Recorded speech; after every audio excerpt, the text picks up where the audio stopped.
भैया आखिर हमारे कपड़े कितने तरीके के बने हुए होते हैं, ज़रा इस सवाल का जवाब तो दीजिए मन्नू भैया।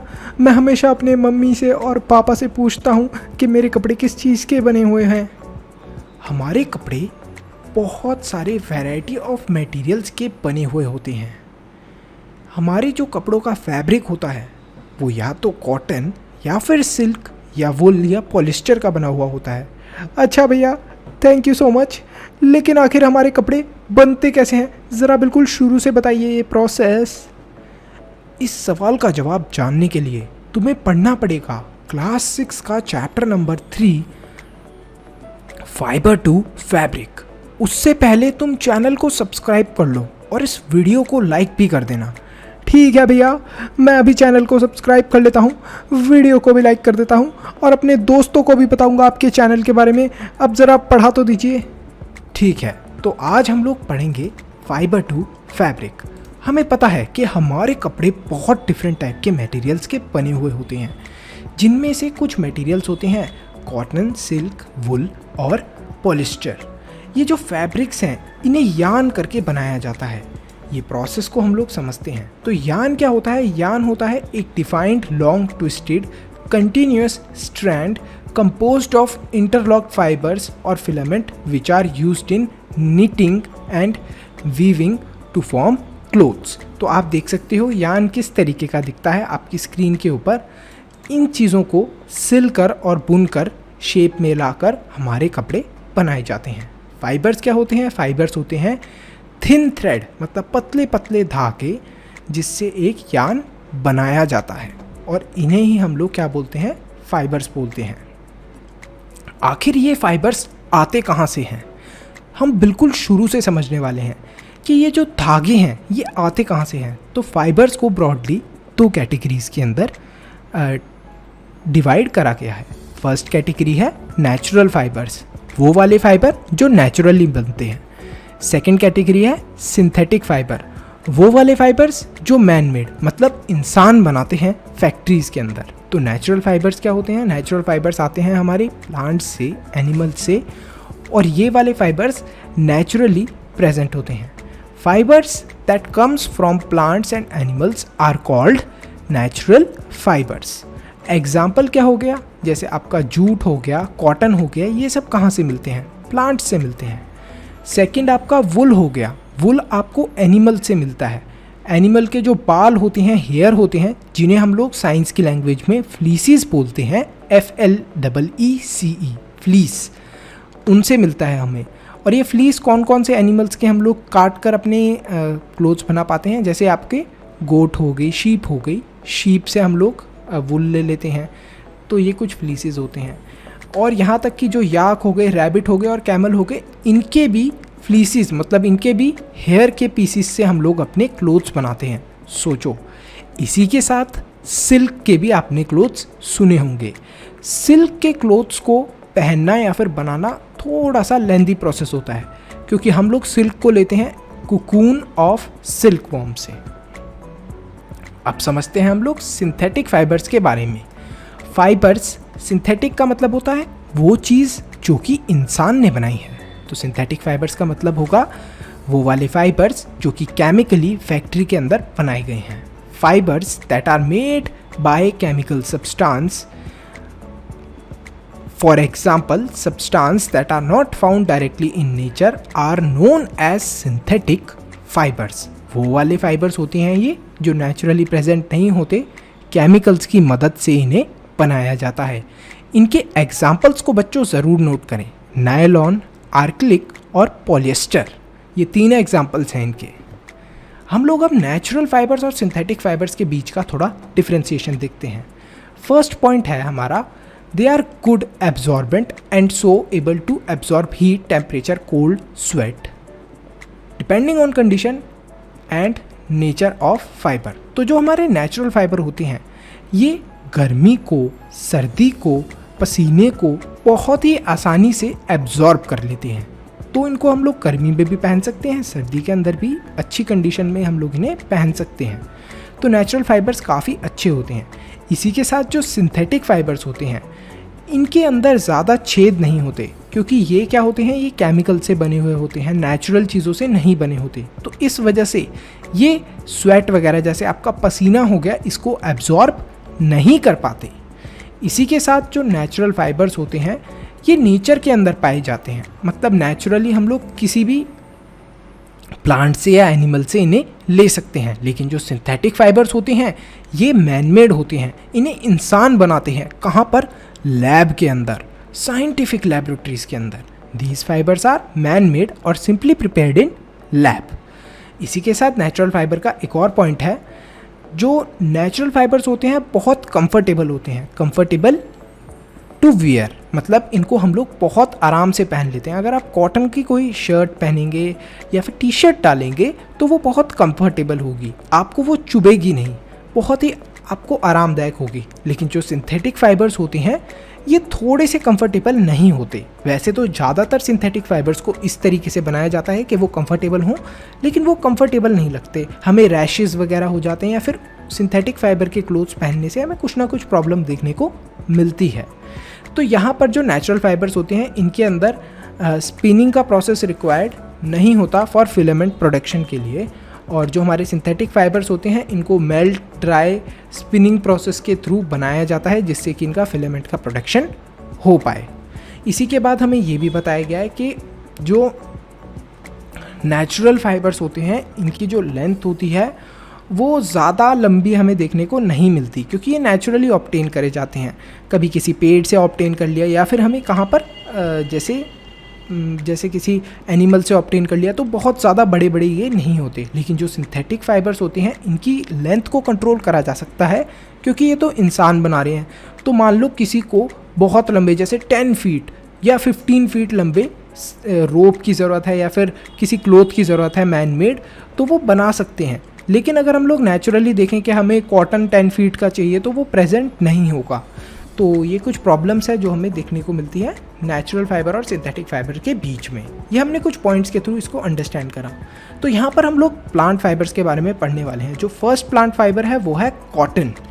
तो आपने कॉटन की फील्ड के अंदर देखा होगा किस तरीके से कॉटन उगता है। आखिर कॉटन वुल कहाँ से आते हैं? कॉटन का जो प्लांट है वो फील्ड के अंदर ग्रो करा जाता है, वार्म क्लाइमेट के अंदर और ब्लैक सॉइल के अंदर। जब ये ग्रो करना चालू करता है तो कुछ ही टाइम के अंदर ये बड़ा भी हो जाता है। लेकिन ज़्यादातर अगर आप देखोगे तो कॉटन की खेती कहाँ पर होती है, मतलब कॉटन को कहाँ पर उगाया जाता है? पंजाब के अंदर, गुजरात के अंदर, कर्नाटका के अंदर, मध्य प्रदेश के अंदर और महाराष्ट्र के अंदर। कॉटन के जो प्लांट होते हैं वो फ्रूट, मतलब आपको ऐसा लगेगा कि कोई फ्रूट निकल रहा है, और एक लेमन जितना दिखता है आपको कॉटन, जैसे आपका नींबू होता है ना, इस साइज़ के कॉटन के बॉल्स होते हैं, जो कि ऐसा लगता है जैसे कोई फ्रूट हो जब ये बन रहे होते हैं। और जो ये कॉटन के बॉल होते हैं ये कॉटन फाइबर से लिपटे हुए होते हैं, इनके चारों तरफ कॉटन फाइबर कवर अप हो रखा होता है। तो हम लोग क्या करते हैं, जो फार्मर्स लोग होते हैं जाते हैं वहाँ से वो कॉटन के जो बॉल्स होते हैं उन्हें प्लांट से निकाल लेते हैं और कलेक्ट कर लेते हैं। कलेक्ट करने के बाद गिनिंग ऑफ कॉटन के अंदर क्या होता है कि कॉटन को सेपरेट करा जाता है कॉटन के सीड से। जो भी उनके आसपास चीज़ें जैसे पत्ते वगैरह लगे हुए होते हैं उनको हटा दिया जाता है। इस तरीके से हम लोग कॉटन को अलग कर पाते हैं। तो ट्रेडिशनली क्या होता था कि जो गिनिंग है उसको हाथों से करा जाता था, लेकिन आजकल क्या है, आजकल मशीन्स का यूज़ करा जाता है कि मशीन्स जो पत्ते वगैरह लगे हुए हैं कॉटन के प्लांट के पास उसको अलग कर पाएँ, सीड वगैरह हैं तो उनको निकाल पाएँ। लेकिन पहले ज़माने में ऐसा होता था कि लोग अपने हाथों से कॉटन को अलग करते थे, आसपास के पत्तों को हटा देते थे जो भी कॉटन से चिपके हुए होते थे। अब दूसरा नेचुरल फाइबर है जो है जूट। जूट के बारे में पढ़ने वाले हैं। जूट क्या है? जूट को ऑब्टेन करा जाता है कहाँ से? उसकी स्टेम से। कॉटन क्या था? जूट को क्या करा जाता है? जूट को कल्टीवेट करा जाता है रेनी सीजन के अंदर। और जूट कहाँ पर मिलेगा आपको उगता हुआ देखने को? कहाँ पर मिलता है जूट? आसाम के अंदर, वेस्ट बंगाल के अंदर और बिहार के अंदर। तो ये जो जूट है इसको हार्वेस्ट करा जाता है, मतलब इसको काटा जाता है जब इसकी फ्लावरिंग स्टेज होती है, मतलब जब इसके ऊपर फ्लावर्स उग रहे होते हैं। तो जो जूट होता है, जूट की स्टेम को हार्वेस्ट करा जाता है, पानी के अंदर रखा जाता है 4 से 5 दिन के लिए, और इनको कुछ दिनों के लिए ऐसे ही छोड़ दिया जाता है जिससे कि ये थोड़ा ख़राब हो जाए या सड़ जाएं, और फिर उसके बाद जूट के फाइबर्स को ले लिया जाता है। तो यान स्पिन, यान क्या होती है, यान आप देखिए आपको स्क्रीन के ऊपर दिख रही होगी, स्पिन करा जाता है इन धागों को इसमें लपेट कर, जिससे कि ये लोग क्या हो, एक शेप के अंदर आ जाएं। तो ये यान की हेल्प से करा जाता है पूरा process. Next is spinning cotton yarn. ठीक है, spinning is the process of constructing yarn from fibre in which fibres from a huge heap of cotton wool are taken out twisted which brings them together to form a yarn. तो यहाँ पर क्या होता है कि बहुत सारे fibres को लिया जाता है, जैसे कॉटन के हो गए, इन सबको एक साथ घुमाया जाता है कंटिन्यूसली प्रेशर डाल के। तो क्या होता है, ये सब एक साथ मिल जाते हैं, एक इनकी टीम टाइप मिल जाती है। अच्छा, आपको ये चीज़ अभी समझ में नहीं आ रही होगी, समझने के लिए हम लोग लेते हैं क्ले को। क्ले को आप जब अलग अलग कर देते हो, छोटे छोटे टुकड़ों में कर देते हो, लेकिन जब आप उसी क्ले को एक साथ लेकर आते हो और थोड़ा सा प्रेशर लगाते हो, उसकी बॉल बनाने की कोशिश करते हो, तब आप देखते हो कि वो क्ले एक साथ हो जाती है। तो इसी तरीके से हमारा स्पिनिंग का प्रोसेस काम करता है। बहुत सारी कॉटन होती है, उसको एक साथ प्रेशर डाल के घुमाया जाता है, तब क्या हो जाते हैं, ये एक ही चीज़ के अंदर कन्वर्ट हो जाते हैं। तो जो दो मेजर डिवाइसेस हैं जिससे ये स्पिनिंग का प्रोसेस करा जाता है, एक होता है टकली। टकली क्या होता है, टकली बहुत बच्चों को लग रहा होगा कि ये वो वाली टकली हो गई। हाँ भैया, वही लग रहा है मेरे को, तो टकली वो वाली टकली नहीं है। ये टकली एक टाइप की मशीन होती है जिसको हाथ से चलाया जाता है। और दूसरा होता है हमारा चक्रा। तो ये भी एक ओपन हैंडेड मशीन होती है जिसका यूज़ करा जाता है किसके लिए, स्पिनिंग के लिए। स्पिनिंग आपको प्रोसेस पता चला, जिससे कि हम कॉटन को एक साथ घुमा पाएँ। द स्पिनिंग ऑफ यान on a bigger scale is done using, ये जो स्पिनिंग है पूरे यान की, ये अगर बहुत ज़्यादा आपके पास कॉटन हो तो क्या करेंगे हम लोग अभी तो जैसे हमने छोटी मोटी कॉटन था तो हमने टकली और चक्रा का इस्तेमाल कर लिया, लेकिन अगर बहुत ज़्यादा मान लो कॉटन है तो हम लोग क्या करते हैं, बड़ी बड़ी मशीन्स बनाते हैं और उन मशीन्स के अंदर क्या करते हैं, स्पिनिंग का प्रोसेस करते हैं, जिससे कि आसानी से सारी चीज़ें हो जाएं। खादी एक टर्म है, खादी एक वर्ड है जो ये डिनोट करता है कि ये जितने भी कपड़े हैं ये घर के बनाए हुए हैं। आपने सुना होगा, बहुत जगह पे आपने देखा भी होगा कि लोग ये बोलते हैं कि खादी क्लोथ्स पहना करो, खादी क्लोथ्स पहना करो। खादी का मतलब ये होता है ये वो वाले कपड़े जो घर की मशीन्स यूज़ करके बनाए गए हैं, या तो टकली या फिर चक्रा, और घर के अंदर ही इन्हें बनाया गया है। तो आप देख सकते हैं कि खादी क्लोथ्स इंडिया के अंदर बहुत ज़्यादा पहने जाते हैं। तो अब हमें ये तो सारा प्रोसेस समझ में आ गया कि हम लोगों के पास धागा तो आ गया जिससे हम लोग कपड़ों को बना सकते हैं, लेकिन अब कपड़ों को बनाना भी तो पड़ेगा, उनको सिलना भी तो पड़ेगा। तो उस प्रोसेस के अंदर क्या होता है, तो यान टू फैब्रिक बोलते हैं हम लोग, कि यान से हम लोग फैब्रिक के अंदर कैसे कन्वर्ट करते हैं कपड़ों को। ये करने के लिए दो मेथड्स का यूज़ करा जाता है, पहला है वीविंग और दूसरा होता है निटिंग। क्या आपने कभी अपने कपड़ों की तरफ गौर से देखा है? आपको ऐसा लगेगा कि एक धागा ऊपर की तरफ जा रहा है और एक धागा टेढ़ी तरफ से। ज़रा अपने कपड़ों को अभी भी गौर से देखिए। तो यहाँ पर ये वाला जो प्रोसेस होता है, ये वाले जो आपके क्लोथ्स होते हैं इस टाइप के, ये वीविंग के प्रोसेस के थ्रू बनते हैं। You might have noticed that a fabric is made up of two sets of yarns arranged together. The process of arranging two sets of yarns together to make a fabric is called weaving. तो यहाँ से आपको समझ में आ गया होगा कि weaving का प्रोसेस क्या है, और इसी के साथ हम देखते हैं कि निटिंग का प्रोसेस क्या होता है। आपकी कभी दादी को या आपकी मम्मी को आपने देखा है आपके सर्दियों के कपड़े बनाते हुए? वो एक बड़ी सी सुई लेती हैं और उसके पीछे धागा लगाया होता है और उसको चलाकर आपके लिए स्वेटर, टोपी या सॉक्स बना देती हैं। तो उस वाले प्रोसेस को क्या बोलते हैं जो घर में करते हैं? That is knitting. निटिंग क्या होता है? निटिंग के अंदर यही होता है कि जो हमारे क्लोथ्स हैं वो घर के अंदर बनाए जाते हैं धागे का यूज़ करके। तो इस वाले प्रोसेस को हम लोग ये बोल सकते हैं कि knitting is the process by which single strand of yarn is use to make a piece of fabric. तो यहाँ पर एक सिंगल धागे से ही, एक सिंगल जो वो बॉल होती है कपड़े बनाने की, उसी से पूरा ये प्रोसेस करा जाता है। सॉक्स बनाई जाते हैं, आपके स्वेटर बनाए जाते हैं, मफलर बनाए जाते हैं, बहुत सारे कपड़े बनाए जाते हैं निटिंग के प्रोसेस के थ्रू। अब यहाँ तक तो हमें समझ में आ गया कि सर वीविंग के प्रोसेस से भी हमें क्लोथ्स बन के मिल सकते हैं, जो कि मशीन्स के थ्रू भी हो सकता है, या फिर या फिर एक लूम वाला प्रोसेस होता है उसके थ्रू भी हो सकता है। तो ये तो ठीक है सर, वीविंग वाला प्रोसेस समझ में आ गया, लेकिन निटिंग वाला भी प्रोसेस समझ में आ गया कि ये घर में जो हमारी दादी वगैरह बड़ी बड़ी 2 सुइयाँ लेके करती रहती हैं, धागे घुमाती रहती हैं, उससे भी हमारे क्लोथ्स बन सकते हैं। लेकिन सर हिस्ट्री क्या है? अभी तो हम लोग ये चीज़ पहन लेते हैं, अभी तो हमारे पास ये मशीन्स हैं, सब हैं, लेकिन पहले ज़माने में जब ये मशीन्स नहीं थी और कुछ भी नहीं था, तब कैसे लोग कपड़े पहनते थे? तो पहले ज़माने में लोग पत्ते, बड़ी बड़ी लीव्स या फिर पेड़ों का कोई पार्ट हो गया, उसको लेकर अपने आप को कवर करा करते थे। अभी भी अगर आप इंडिया में बहुत जगहों पे जाएंगे तो लोग पत्तों के कपड़े पहनते हैं।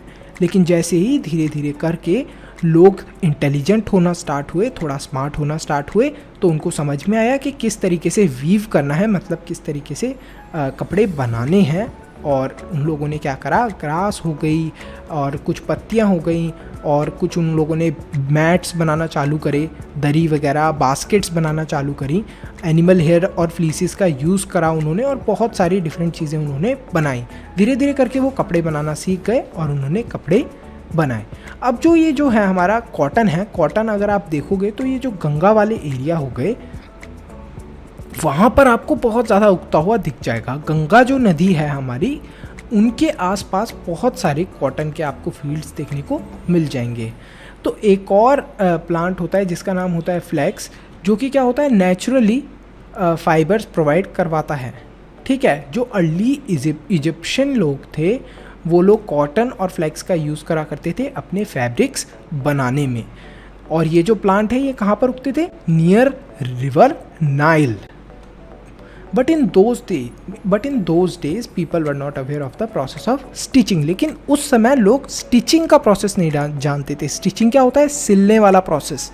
अभी आपका अगर कोई बटन गिर जाता है या टूट जाता है या कोई आपका कपड़े क्लोथ्स हैं वहाँ से कहीं से फट जाते हैं तो उनको स्टिच कर दिया जाता है, उन्हें सिल दिया जाता है। आपकी मम्मी को देखा होगा यूजुअली जब आप बटन तोड़ देते होगे अपनी स्कूल की शर्ट का या टी शर्ट का, या फिर आपका भाई या कोई भी तोड़ देता होगा, आपके पापा की टूट जाती होगी टी शर्ट का बटन, तो वो क्या करती हैं, एक सुई और धागा लेती हैं और उससे उसको क्या कर देती हैं, स्टिच कर देती हैं। तो यहाँ पर क्या था, यहाँ पर हमें बहुत सारी चीज़ें समझ में आई। इसी के साथ ये भी बताया गया कि पिछले ज़माने में लोगों को ये नहीं पता था कि स्टिचिंग किस तरीके से होती है, इस वजह से वो सीधे सीधे फैब्रिक्स को लेते थे और अपनी बॉडी के ऊपर लपेट लिया करते थे। उससे भी पहले ज़माने में ये हुआ करता था कि लोगों को जब कपड़े भी नहीं थे, लोगों के पास फैब्रिक्स भी नहीं थे, तो लोग पत्ते वगैरह लपेट लिया करते थे। तो आपने कभी कभी ये देखा होगा अपने आसपास ही अगर आप देखोगे तो बहुत सारे ऐसी चीज़ें हैं जो कि अभी भी अनस्टिच्ड हैं, मतलब जिन्हें अभी भी सिला नहीं जाता। जैसे धोती हो गई। धोती क्या है? एक प्लेन पीस ऑफ क्लॉथ है जिसको लोग अपने आसपास लपेट लेते हैं। टर्बन हो गई, पगड़ी हो गई। पगड़ी भी एक प्लेन पीस ऑफ क्लॉथ से बन जाती है, उसको कोई भी स्टिच नहीं करता, कोई भी सिलता नहीं है, कोई भी शेप नहीं देता, बस एक कपड़ा होता है जिसको लोग अपने हिसाब से अपनी शेप में उसे लेकर आते हैं। साड़ी हो गई। साड़ी को अगर आप देखोगे तो एक बड़ा सा कपड़ा ही तो है, और क्या है साड़ी। लेकिन साड़ी को आपकी मम्मा इतने अच्छे से पहनना जानती हैं कि उसको स्टिच करने की ज़रूरत नहीं पड़ती। तो यहाँ पर हमारा ये चैप्टर ख़त्म होता है स्टूडेंट्स। आई होप आपको सारी चीज़ें अच्छे से समझ में आई हो। इसके कुछ क्वेश्चन आंसर्स हैं, उन्हें भी देख लेते हैं।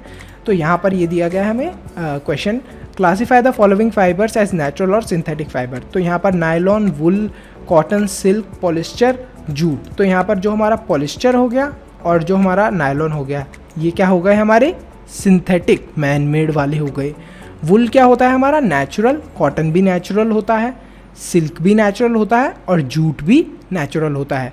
तो इनको आप नोट डाउन कर ले। State whether the following statement are true और false. Yarn is made from fibres. तो ये ट्रू और फॉल्स आप लोग खुद से करने वाले हैं कि आपको कितना चैप्टर समझ में आया, तभी तो पता चलेगा। इसी के साथ फिल इन द ब्लैंक्स है, उनको भी आप लोग खुद से ट्राई करने वाले हैं। From which part of the plant cotton and jute are obtain. तो किस पार्ट से कॉटन और जूट को ऑब्टेन करा जाता है, ये ज़रूर बताएं आप लोग। Name 2 items that are made from coconut fibre. ऐसे 2 आइटम्स जो कि कोकोनट फाइबर से बनाए जाते हैं। एक तो रस्सी हो गई, कोकोनट फाइबर से क्या रस्सी बनाई जाती है। जो कोकोनट होता है हमारा, नारियल होता है, उसके ऊपर का जो छिलका होता है ब्राउन वाला, उससे रस्सी क्या बनाई जाती है, एक रोप कोकोनट की। बहुत सरप्राइजिंग है। और इसी के साथ आपने देखा होगा कि कहीं मैट्रेसेस के अंदर भी इसे भरा जाता है, मतलब जो गद्दे होते हैं उनके अंदर भी इन्हें भरा जाता है। Explain the process of making yarn from fibre. तो ये पूरा प्रोसेस आपको बताना है, हमने पढ़ा है तो बहुत आसानी से आप लोग बता देंगे। आई होप स्टूडेंट्स आपको ये चैप्टर अच्छे से समझ में आया हो। लाइक शेयर एंड सब्सक्राइब ज़रूर करें और कमेंट भी करें आंसर्स को जो मैंने आपसे पूछे हैं, अभी जो भी क्वेश्चन पूछे हैं उनके आंसर्स को। So thanks for watching, see you in the next video.